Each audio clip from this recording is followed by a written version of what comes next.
Сайн байцгаана уу?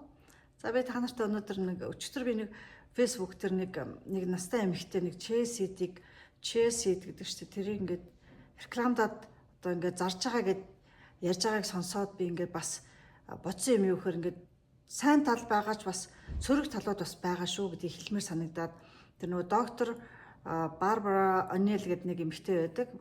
Одоо эрдэмтэн эмэгтэйгийн би бол олон жилийн өмнөөс дагаж ирсэн юм. За тэрний ярианаас үзэхэд бол Chase Seed гэдэг бол бас сайн тал одоо байгаа ч гэсэн сөрөг нөлөө бас зөндөө байдаг юм байна. За 5 юмыг дурдъя өнөөдөр.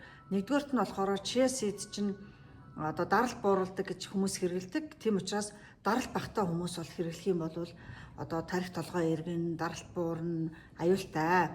Тийм учраас даралт багтаа хүмүүс хэрэглэж болохгүй нэ. Хоёрдугаарт нь одоо юм залгиж малхихтаа муу хүмүүс бол энэ чинь хоолон дээр ингээд одоо наалддаг учраас одоо залгиж чаддгүй учраас тэр бол ингээд хүмүүс хах аюултай байдаг гинэ. За 3 дугаарт нь эрэгтэй хүмүүс ялангуяа нөгөө төрөө булчирхаа одоо хавдар үүсэх магадлалыг өсгдөг гинэ.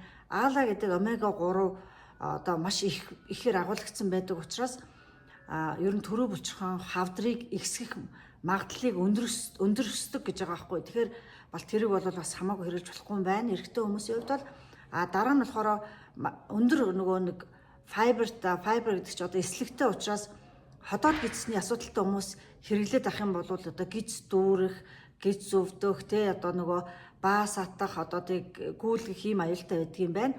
Тийм учраас энийг бас болгоомжтой хэрэглээрээ. Дараагийнх нь болохоор хамгийн сүүлийнх нь одоо энэ чинь нөгөө үр сидний аллергитэй хүмүүс болгоомжтой байгаараа гэж. Тэгээд ялангуяа самарны аллергитэй хүмүүст бол харшил өгдөг учраас энийг бас хамаагүй бас хэрэглэж болохгүй гэсэн ийм анхааруулгуудыг өгж байгаа учраас Chase Seed-ийг хэрэглэхдээ бас болгоомжтой хэрэглээрэй гэж